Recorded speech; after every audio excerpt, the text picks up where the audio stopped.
Assalamu alaikum everyone. My name is Muhammad Aqib. Currently, I am a student of first year MBBS at King Edward Medical University, Lahore. I secured 184 marks out of 200 in MDCAT 2022 in my first attempt. Moreover, I also secured 95.4 marks out of 100 in NUMS 2022 and secured admission in the Army Medical College. Today, the topic of my video is last day's revision strategy. जैसा कि आप सब लोग जानते हैं कि मैंने previously जो है अपने चैनल पे बहुत सारे लोगों के जो इंटरव्यूज़ वगैरह हैं वो अपलोड किए हैं और जितने भी जो एमडी कैट के टॉप स्कोरर्स हैं, एमडी कैट के फर्स्ट सेकंड पोजीशन होल्डर्स हैं, सब ने यही एडवाइस दी है कि लास्ट जो डेज हैं उनके अंदर आपको जो है कम्प्लीटली जो है वो सिलेबस को कम से कम 2 से 3 दफ़ा जो है आपको अप्रॉक्सीमेटली लास्ट डेज के अंदर आपको सिलेबस जो है लाजमी तौर पर रिवाइज़ करना चाहिए। आपके जो लास्ट 15 से 10 दिन है ना, आपने कोशिश करनी है कि इनके अंदर जो है ना वो आप अपनी अकेडमी में जाना छोड़ दें, अपनी फिजिकल क्लासेस अटेंड करना छोड़ दें, बल्कि अपना घर में एक स्केड्यूल बनाएं और उसके अकॉर्डिंग जो है अपनी रिविजन्स कंप्लीट करें और घर पे जो कोशिश करें अपने एफएलपी सॉल्व करें। ठीक है, इसके अलावा घर पे आपने एफएलपी सॉल्व करने तो आपने कोशिश करनी है कि आपने बबल शीट पर उनको फिल करें। बबल शीट्स जो अपने पास प्रिंट करवा के रखें और उन बबल शीट्स पर उनकी प्रैक्टिस करें। बबल शीट पर फॉलो करने से आपको ये होगा कि टाइम मैनेजमेंट में काफ़ी हेल्प मिलेगी। इसके अलावा ये होगा कि पेपर के अंदर जो बबल फिल करने की आपकी काफ़ी सारी प्रैक्टिस होगी तो पेपर के अंदर बबल फिल करने में आपको काफ़ी आसानी होगी और आपको ये भी अंदाज़ा होगा कि बबल फिल करने में कितना टाइम लगता है और आपको क्वेश्चन सॉल्व करने में कितना टाइम लग रहा है। और अगर आपके क्वेश्चन पूरे नहीं हो पा रहे तो उन दिनों के अंदर आप अपनी डेफिशिएंसीज को पूरा करें कि मैंने टाइम को अपनी किस तरह से मैनेज करना है ताकि आपको फाइनल पेपर में अंदर किसी किस्म का मसला ना हो। तो अगर मैं अपनी रिवीजन स्ट्रैटेजी अपने साथ शेयर करूँ तो मैंने जो था अपने एमडी कैट से पहले अप्रॉक्सीमेटली जो था वो 3 दफ़ा सिलेबस रिवाइज किया। लास्ट जो मेरे 12 डेज थे ना उनके अंदर जो था ना मैं अप्रॉक्सीमेटली जो था 3 दफ़ा सिलेबस रिवाइज किया था।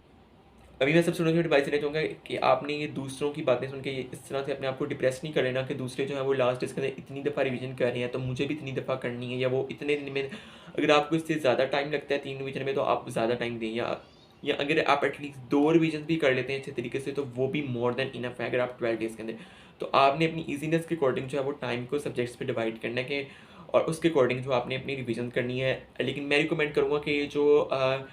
2 रिवीजन्स करना जो है वो भी मोर देन इनफ है। ठीक है,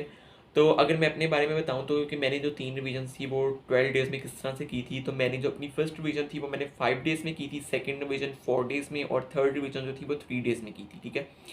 फर्स्ट रिवीजन जो थी मेरी 5 डेज़ में जो की थी उसके अंदर मेरे 2 दिन जो थे वो बायोलॉजी के लिए थे। ठीक है,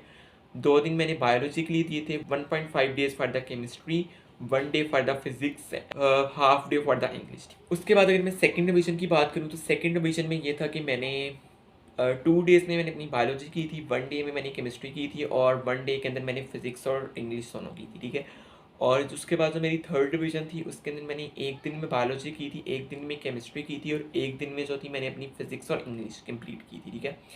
इसके अलावा रिवीजन में आपको गाइड देना चाहूँगा कि आप अपनी जो है रिवीजन में जो अपनी फिजिक्स और बायोलॉजी है ना स्पेशली, और इनमें से भी मोस्ट इंपॉर्टेंटली जो बायो है, आपने कोशिश करनी है कि अपनी इसकी पूरी बुक को रीड करना है। ठीक है, आपने एक एक लाइन को जो जो सिलेबस में टॉपिक्स इंक्लूडेड है उनकी एक एक लाइन को आपने रीड करना है। ठीक है, इसके अलावा केमिस्ट्री और फिजिक्स में इसके अलावा केमिस्ट्री और फिजिक्स में स्पेशली फिजिक्स में जो आपने अपने जो लेक्चर नोट्स बनाए हुए ना उनको आपने लाजमी गो थ्रू करना है उनसे। ठीक है,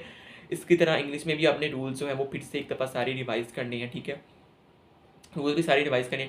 इसके अलावा ये कि आपने जो अपने पहले एमसीक्यूज जो आपके टेस्ट के अंदर गलत हुए हैं, आपके जो पहले अपने जो अकेडमीज़ में या अपने ऑनलाइन कोई भी टेस्ट वगैरह सॉल्व किया तो उनके अंदर जो एमसीक्यूज गलत हुए हैं, आपकी प्रैक्टिस बुक में जो एमसीक्यूज गलत हुए हैं, तो जैसा कि मैंने अपनी पहले भी कुछ वीडियो में सजेस्ट किया है, तो आपने एक चीज़ करनी है कि जितने भी एमसीक्यूज आपके गलत हो रहे हैं तो आपने उनको मार्क करते जाना है या फिर उनकी एक अलग से मिस्टेक बुक बना लेनी है, ताकि एंड पे ये होगा कि वो सारे एमसीक्यूज जो आपके गलत हुए हैं वो एक सेपरेट होंगे उन एमसीक्यूज से जो आपके सही हुए हैं, और आप उन अपनी गलत वाले एमसीक्यूज हैं उनको एक दफ़ा फिर से रिवाइज कर सकते हैं। सो आई वुड रिकमेंड कि आप अपनी जो फाइनल रिवीजन है उनके अंदर जो आपके एमसीक्यूज गलत हुए हैं उनको भी 1 या 2 दफ़ा जो है वो लाजमी तौर पर उनको रिवाइज करें,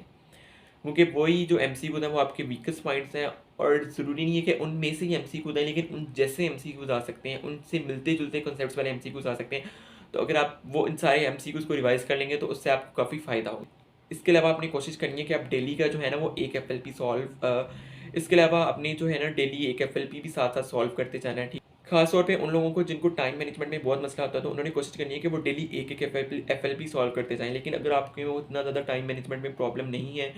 या आपको लगता है कि मैं जो है वो टेस्ट ईजिली आसानी से टाइम के अंदर इजीली सॉल्व कर लेता हूँ और आपने की पहले ही कभी प्रैक्टिस हुई है तो फिर आपने कोशिश करनी है कि आप जो है वो 2 से 3 दिन बाद कोशिश करनी है कि एक एफएलपी सॉल्व करें, ठीक है। और साथ में आपने कोशिश करनी है कि जैसा कि आपने बायो पूरी कंप्लीट रिवाइज की और आपने एफएलपी अटैम्प्ट किया तो उस दिन आपने कोशिश करनी है कि आपका जो बायो में जो है ना वो मैक्सिमम स्कोर कर पाए, ठीक है, रिगार्ड ऑफ अदर सब्जेक्ट, ठीक है। जब आप 2 दिन फिर जब आप केमिस्ट्री रिवाइज करके फिर अब जब अटैम्प्ट करेंगे तो फिर आपने कोशिश करनी है कि अब मेरा केमिस्ट्री में जो है ना वो कोई एमसीक्यूज गलत ना। इसके अलावा ये है कि लास्ट डेज के अंदर आपने एक चीज़ करनी है कि लास्ट डेज के अंदर आपने जो है अपनी पूरा का पूरा फोकस जो है ना रिवीजन पे करना है, ठीक है। आपने जो पहले जितना कंटेंट पढ़ा हुआ है, जितना इकट्ठा किया हुआ है, आपने सिर्फ और सिर्फ उसको रिवाइज करना। आपने ये नहीं करना कि लास्ट डेज में जो आप लेक्चर लेने बैठ जाएं, आप जो है मजीद कंटेंट इकट्ठा करने लग जाएं, मजीद न्यू बुक्स लेने लग जाएं, न्यू प्रैक्टिस बुक्स जो हैं वो उनको स्टार्ट कर दें। और ठीक है, लास्ट डेज के अंदर जो है ना आई वुड रिकमेंड कि आपने ऐसी चीज़ नहीं करनी, ठीक है। आपके पास जो पहले नॉलेज है ना आपने उसको ही कोशिश करना है कि 2 से 3 दफ़ा रिवाइज कर लें ताकि आपको वो एग्जाम के टाइम जो है उस टाइम तक तो रिटेन रहे, ठीक है। इन दिनों के अंदर अपने लिए न्यू चीज़ें ऐड कर लेंगे ना तो आपके लिए जो पहले वाला जो नॉलेज है ना वो रिटेन रखना भी बहुत ज़्यादा मुश्किल हो जाएगा, ठीक है।